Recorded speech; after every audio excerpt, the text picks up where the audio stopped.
मतलब का रिश्ता। दिल छूने वाली कहानी, हार्ट टचिंग स्टोरी। एक गांव में एक बड़ा साहूकार रहता था।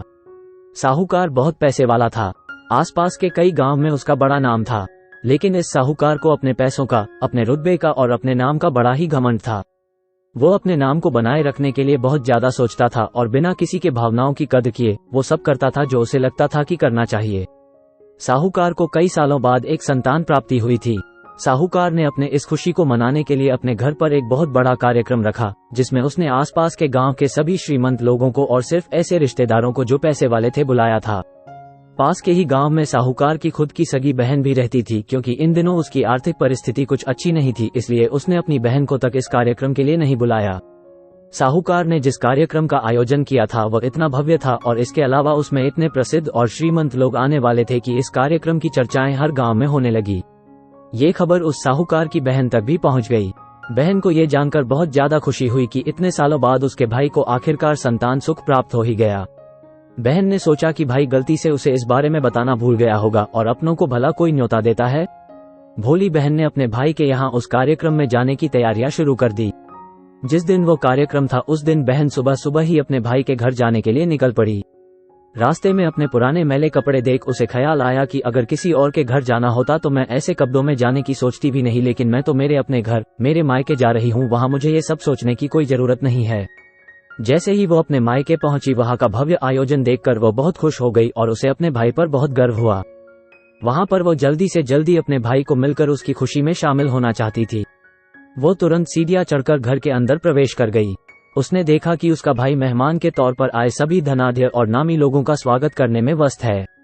बहन जैसे ही अपने भाई की तरफ उससे मिलने के लिए बढ़ी, उसके भाई की नजरें उस पर पड़ गई और अपनी बहन को ऐसे मैले पुराने कपड़ों में देखकर भाई ने उससे मिलना तो दूर बल्कि तुरंत बहाना बनाकर वहां से निकल गया। बहन ने सोचा इतने लोगों में बेचारा अकेला भाई क्या क्या करे, जरूर उसे कुछ काम याद आया होगा, इसलिए वहां से चला गया होगा। बहन बाद में अपनी भाभी से मिलने गई। भाभी ने उसका स्वागत किया और उसे खाना खाने के लिए आग्रह किया। बहन ने सोचा ठीक है, पहले खाना खा लेती हूँ, फिर बाद में आराम से भाई से मिल लूंगी। बहन खाना खाने के लिए पंगत में बैठी। साहूकार भाई ने देखा कि अपने सभी धनवान मेहमानों के बीच उसकी गरीब बहन बैठी हुई। सभी कीमती पोशाक पहने लोगों के बीच उसकी बहन जो पुराने मेले कपड़े पहनकर बैठी थी, यह साहूकार से देखा नहीं गया। उसने अपनी बहन को अपने पास बुलवाया, भला बुरा सुनाया और वहां से जाने के लिए बोला। बहन ने अपने सपने में भी नहीं सोचा था कि उसके साथ कभी ऐसा व्यवहार भी हो सकता है, और वह भी उसके खुद के मायके में। अपना अपमान होने के बाद बहन तुरंत अपने घर ससुराल जाने के लिए चल पड़ी। बहन इस बात को पचा ही नहीं पा रही थी कि उसके अपने भाई ने उसके साथ इतना बुरा व्यवहार किया। उसकी आंखों से आंसू नहीं थम रहे थे। रास्ते में उसे अपनी पुरानी दोस्त मिली। उस दोस्त ने उसे रोने का कारण पूछा। हालांकि बहन उसे कुछ भी नहीं बताना चाहती थी, लेकिन दोस्त के बार बार पूछने पर उसने उसके साथ हुई सारी घटना उसे बता दी। उसकी दोस्त एक समझदार महिला थी और काफी प्रैक्टिकल सोचने वाली थी। उसने कहा अगर तुम मेरी बात मानो तो एक दिन तुम्हारा भाई खुद तुम्हें अपने यहाँ बुलाएगा और तुमसे माफी मांगेगा। बहन ने उसे कहा कि मैं तुम्हारी हर बात मानूंगी, बताओ मुझे क्या करना होगा। दोस्त ने कहा कि तुम इस अपमान को, इस दुख को एक दिशा दे दो और कोई गृह उद्योग शुरू कर दो। उसमें इतनी मेहनत करो कि उस काम में तुमसे अच्छा कोई भी ना हो। बहन को अपने दोस्त की बात सही लगी। उसने घर पहुंचकर अपने आंसू पोंछकर उसी दिन से एक गृहोद्योग शुरू किया। उसने दिन रात मेहनत की, अपने साथ कई और गांव की महिलाओं को जोड़ा और देखते ही देखते उसका गृह उद्योग चल पड़ा। कुछ ही सालों में आसपास के 50 गांव में उसका नाम और रुतबा काफी बढ़ गया और अब वह पैसों के मामले में अपने भाई से भी ज्यादा बड़ी बन गई। भाई को भी जब ये पता चला कि उसकी बहन इतनी श्रीमंत हो गई है तो उसने सोचा कि एक बार उससे मिलकर आया जाए। वो जब अपने बहन को उसके घर मिलने पहुंचा तो बहन ने उसका किसी राजा महाराजा की तरह स्वागत किया।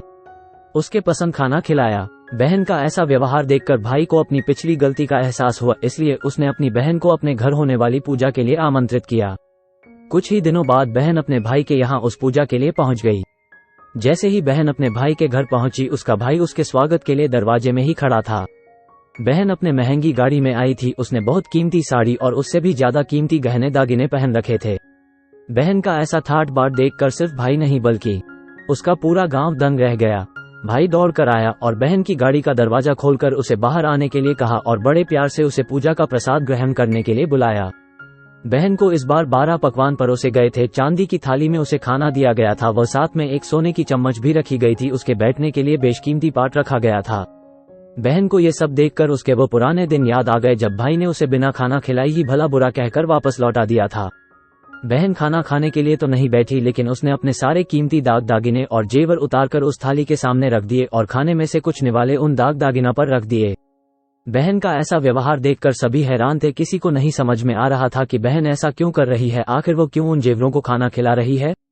जब सभी ने उससे पूछा कि वो क्यों ऐसा कर रही है, तब बहन ने सबके सामने बताया कि आज जो उसका इतना मान सम्मान हो रहा है वो दरअसल उसका नहीं, उसके इन्हीं कीमती दाग दागिनों और कपड़ों का हो रहा है। क्योंकि मैं तो अभी भी वही पुरानी साहूकार की बहन ही हूँ, अगर कुछ बदला है तो वो मेरी परिस्थिति है, मेरे कपड़े और गहने हैं। भाई ने अपनी गलती का एहसास होने पर इस बार अपनी बहन के पैर पकड़कर माफी मांगी। बहन जो पहले भी अपने भाई से निस्वार्थ प्रेम करती थी, उसने अपने भाई को माफ कर दिया और उसे गले से लगा लिया। दोस्तों, पैसे सिर्फ हमारे जीवन को सरल बनाने के लिए है, जबकि रिश्ते जीवन में मिले किसी वरदान की तरह है, अगर उन्हें सच्चे मन से और निस्वार्थ भाव से निभाए जाए। पैसे खर्च हो जाए तो आप बाद में भी कमा सकते हैं, मगर रिश्ते खर्च हो जाए, टूट जाए, तो दुनिया का सारा धन भी आपको उन्हें वापस नहीं दिला सकता।